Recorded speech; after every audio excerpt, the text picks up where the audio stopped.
기도하겠습니다. 하나님 아버지, 오늘도 눈을 높이 들어 우리 위에 십자가에 죽으시고 부활하신 주님을 바라봅니다. 이 시간 우리의 온 마음과 영혼을 하나님께로 향하오니 말씀하여 주시옵소서. 그리하여 성령의 열매 맺는 삶을 살게 하옵소서. 예수님 이름으로 기도드립니다. 아멘. 오늘 말씀은 미가서 4장입니다. 지난 시간에 본 미가서 3장은 이스라엘의 지도자들이 범한 죄악들을 지적하고 그로 인한 하나님의 심판으로 예루살렘을 비롯한 유다가 멸망하여 황폐화될 것이라는 내용이었습니다. 그러나 미가서 4장에서는 메시아 왕국의 도래와 이스라엘의 회복 그리고 최후의 승리에 관한 예언을 기록하고 있습니다.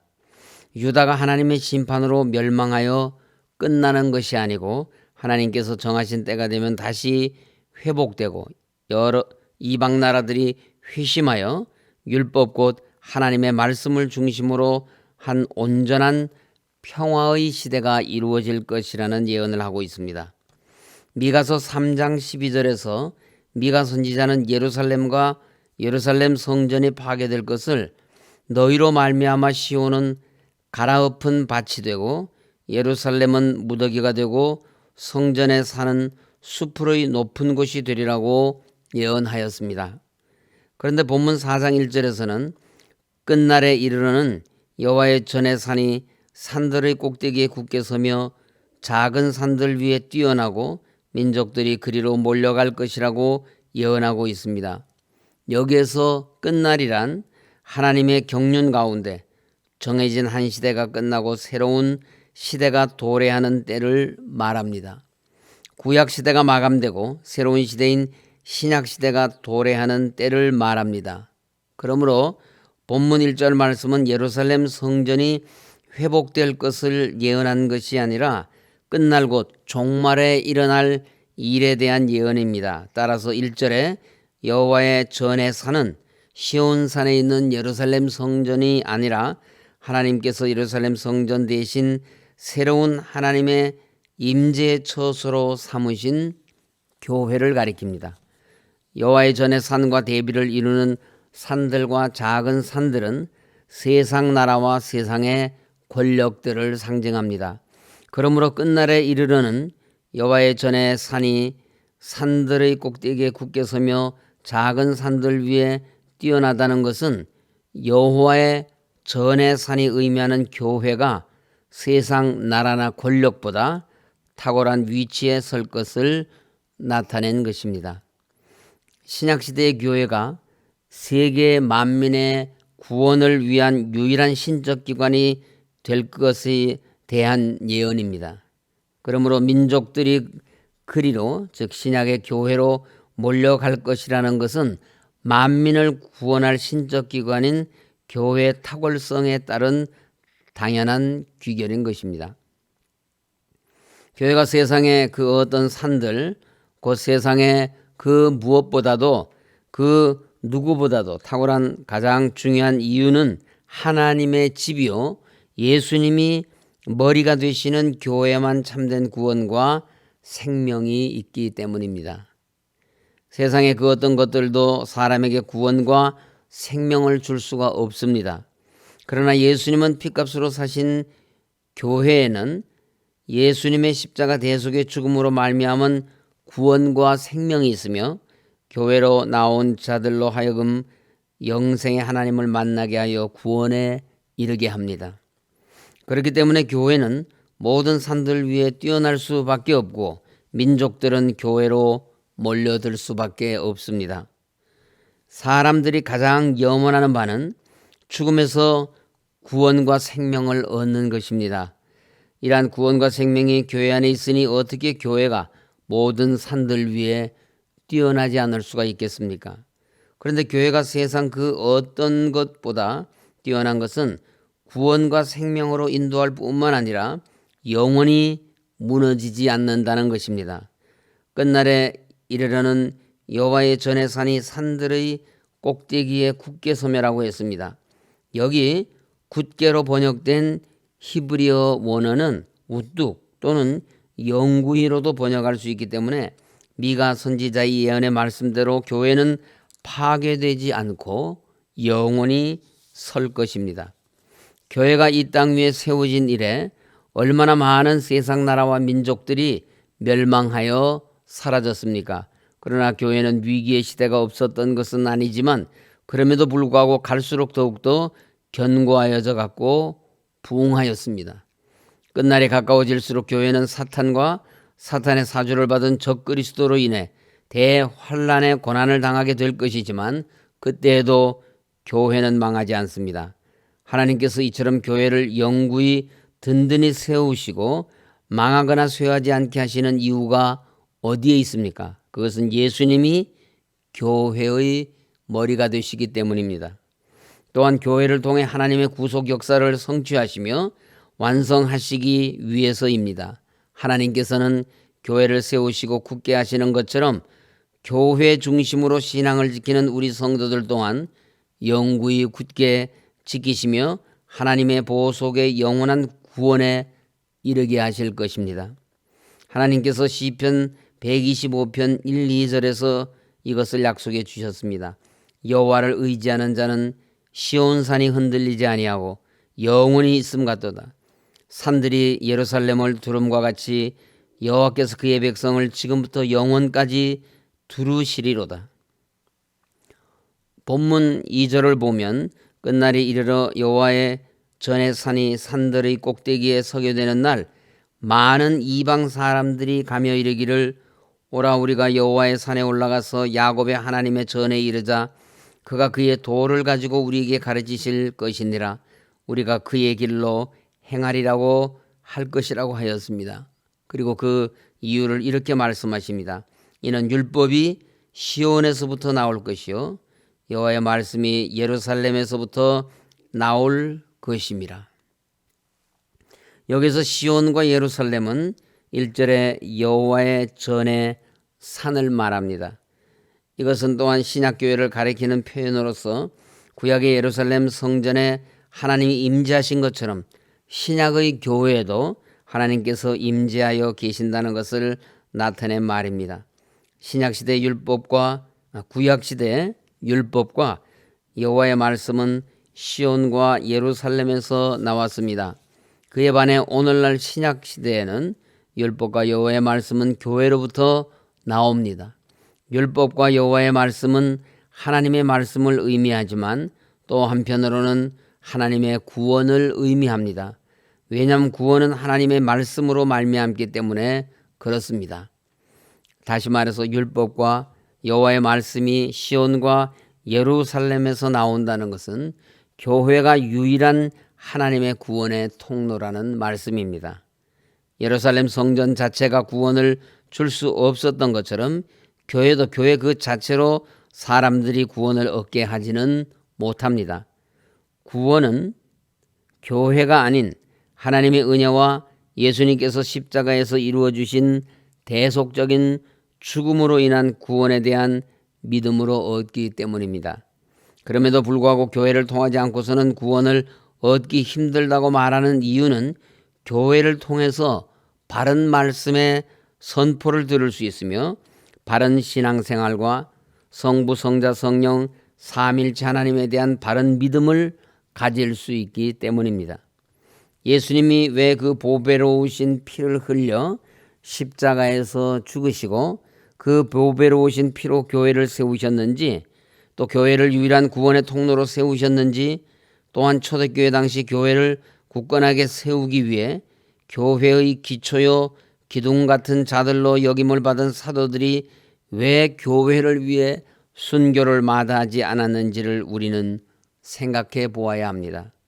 교회는 하나님께서 세우신 유일한 구원의 통로이며 예수님께서 당신의 은혜와 긍휼과 사랑으로 구원에 이르도록 인도하시는 통로입니다. 그래서 바울은 고린도전서 12장 27절에서 너희는 그리스도의 몸이요 지체의 각 부분이라고 하면서 교회를 그리스도의 몸으로 표현하였습니다. 이는 구주 예수 그리스도와 교회의 뗄래야 뗄 수 없는 유기적 관계를 피력한 것으로 교회에 속한 자만이 그리스도의 구원에 참여할 수 있음을 분명하게 한 것입니다. 초대교회 교부 중 한 사람인 키프리아누스는 교회를 어머니로 가지지 않은 사람은 아버지와도 같은 하나님을 모실 수 없으며 교회에 속하지 않은 사람이 구원받을 수 없는 이유는 교회 밖에는 구원이 없기 때문이라고 하였습니다. 우리는 이러한 성경과 초대교회 교부들의 분명한 가르침을 바로 알아서 우리 서울교회의 목회 지침인 하나님 중심, 성경 중심, 교회 중심의 신앙생활을 잘 견지해야 합니다. 본문 3절은 하나님께서 만민을 통치하시는 날 전쟁이 사라지고 참된 평화가 도래하게 될 것이라고 말씀하고 있습니다. 심판과 판결은 하나님의 통치 행위를 상징적으로 표현한 말입니다. 3절 말씀 중에 무리가 그 칼을 쳐서 보습을 만들고 창을 쳐서 낫을 만들 것이라는 말씀은 뉴욕 유엔 본부 벽면에 기록되어 있는 말씀으로 온 인류가 평화를 염원하고 이를 이루기 위해 힘써야 한다는 것을 강조하고 있습니다. 그러나 그 같은 염원에도 불구하고 인류의 역사가 시작된 이래로 이 세상에 이러한 평화의 시대는 실현된 적이 없습니다. 그것은 온 세상 사람들이 하나님의 통치를 끊임없이 거부한 결과입니다. 성도님들은 하나님의 통치를 받으며 평화를 이루기를 원하십니까? 우리가 우리 자신을 하나님의 백성, 거룩한 무리 성도라고 부른다면 억울하고 고통스럽지만 그러나 우리 마음속에 품은 칼과 창을 주님 십자가 아래서 녹여 보습을, 낫을 만들 수 있기를 바랍니다. 그렇게 할 때 내 안에 세상에 줄 수도 알 수도 없는 참된 평화와 평안이 깃들기 때문입니다. 무리가 그 칼을 쳐서 보습을 만들고 창을 쳐서 낫을 만들 것이며 이 나라와 저 나라가 다시는 칼을 들고 서로 치지 아니하며 다시는 전쟁을 연습하지 아니할 것이라는 3절의 예언이 성취되면 어떤 일이 일어날까요? 하나님의 통치가 만민에게 미칠 때 나타나는 양상을 본문 4절은 이렇게 말씀하고 있습니다. 각 사람이 자기 포도나무 아래와 자기 무화과 나무 아래 앉을 것이라 그들을 두렵게 할 자가 없으리니라고 하였습니다. 사람들이 자신이 가꾸는 포도나무와 무화과 나무 아래서 평화롭게 쉬는 모습을 우리는 전쟁 중에는 기대할 수가 없는 일입니다. 각 사람이 자기 포도나무 아래와 자기 무화과 나무 아래 앉을 것이라는 것은 여유롭고 만족한 생활을 한다는 말입니다. 이것은 물질적인 풍요를 예언한 것이지만 궁극적으로는 하나님의 다스리심을 받는 자들이 누릴 영원한 만족, 영적인 만족을 예언한 것입니다. 하나님의 영이신 성령님은 하나님과 더불어 평안을 누리는 사람의 심령을 세상의 어떤 것에도 제한받지 않은 평안으로 만족해 하시고 풍요롭게 하십니다. 이 아침 말씀을 함께 나누시는 성도님들에게도 세상의 어떤 조건이나 상황을 초월하여 우리의 심령에 임하시는 이와 같은 하나님의 만족과 평안을 누리실 수 있기를 바랍니다. 외적인 환경과 평안을 뛰어넘어 하나님으로 말미암아 기뻐하며 즐거워하시기 바랍니다. 오늘도 우리 모두 하나님과 함께 함으로써 하나님의 은혜를 힘입어 세상이 결코 우리에게 줄 수 없는 하나님의 기쁨과 평안을 누리시기를 간절히 소원합니다. 이 시간 우리 다 같이 합심하여 기도하겠습니다. 첫째는 담임 목사 청빙을 위하여, 둘째는 복음화된 통일조국을 위하여, 셋째는 코로나19 백신의 원활하고 안전한 접종을 위해서 다 같이 기도하시겠습니다.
십자가의 고난을 이기시고 부활하신 우리 주님을 찬양합니다.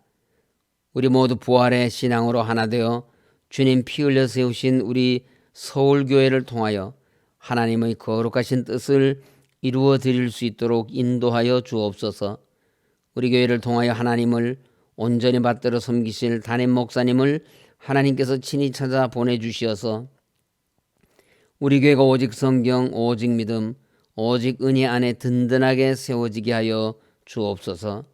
복음화된 통일조국 속히 이루어 주시어 남북 간의 갈등과 전쟁의 위협이 사라지게 하시고 북한에 무너진 교회들이 재건되어 남과 북이 함께 세계를 향하여 복음을 전하는 제사장 나라 되게 하여 주옵소서. 코로나19 백신의 원활하고 안전한 접종을 위해서 기도하오니 속히 코로나19가 소멸되게 하시고 우리의 일상으로 돌아갈 수 있게 하여 주옵소서. 하나님 아버지, 원로 목사님의 건강을 지켜주시고 하나님께서 맡겨주신 복음사역 끝까지 잘 감당할 수 있도록 새 힘을 더하여 주옵소서.